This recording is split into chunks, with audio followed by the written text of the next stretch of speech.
근데 문제는 보험 약관에 중거법을 어디로 하는지가 안 적혀 있었어요. 그래서 중거법 선택에 따라서 얼마를 받을 수 있냐가 달라질 수 있어요. 저런 식으로.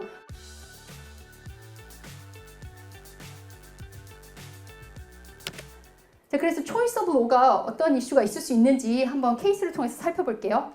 이 올스테이트 인슈런스 컴퍼니 보험회사겠죠? 그리고 헤이그 원고 측입니다.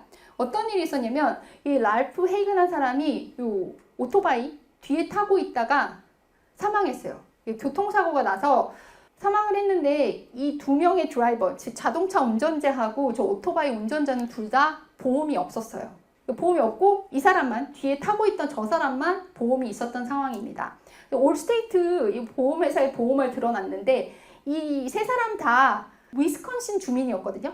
위스콘신 주민이고 사고도 위스콘신에서 났고 이 랄프 헤이그라는 사람이 위스콘신 주에서 저 보험을 가입을 했습니다. 근데 이 사람이 이 헤이그라는 사람도 그렇고 여기 미네소타 주에서 일을 하던 사람이에요. 그러니까 출퇴근을 미네소타 주로 하고 있었던 거죠. 두 개가 주 경계가 붙어 있거든요.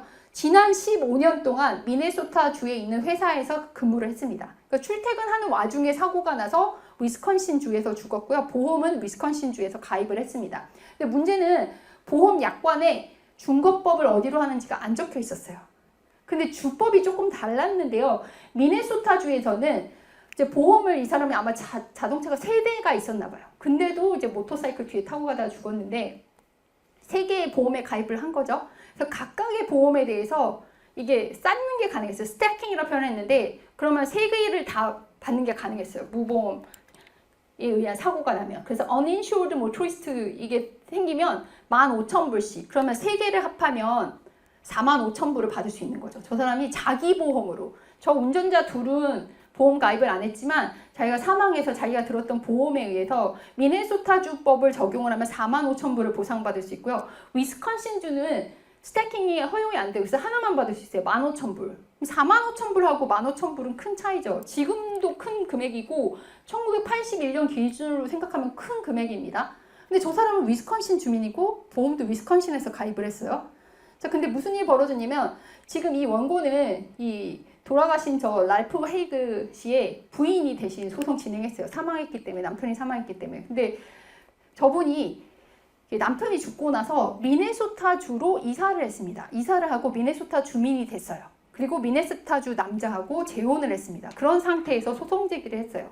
미네소타주 법원에 소송 제기를 한 거예요.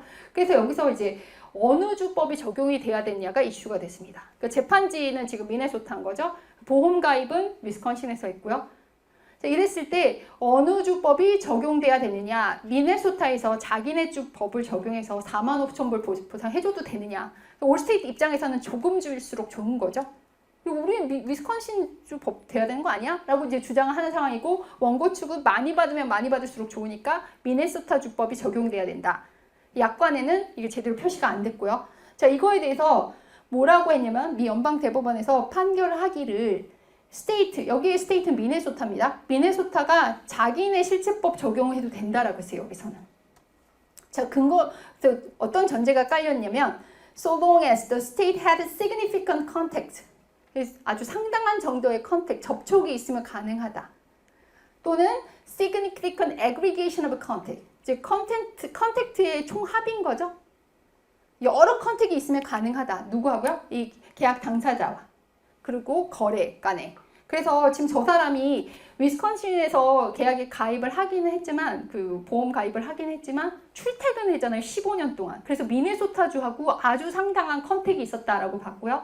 또 지금 소송 제기한 부인이 미네소타주는 스태킹이 가능해 라고 해서 옮긴 게 아니라 우연히 그쪽으로 이주를 했고 그쪽 남자하고도 결혼하고 뭔가 컨택이 상당히 있었어요. 그래서 저 정도면 충분히 가능하다. 미네소타주와의 그 컨택이 인정할 만큼 가능하다라고 해서 스태킹 가능해서 45,000불 배상하라라고 판결을 하면서 이게 끝났습니다. 그래서 중거법 선택에 따라서 얼마를 받을 수 있냐가 달라질 수 있어요. 저런 식으로. 그래서 중거법 선택이 되게 중요하고요.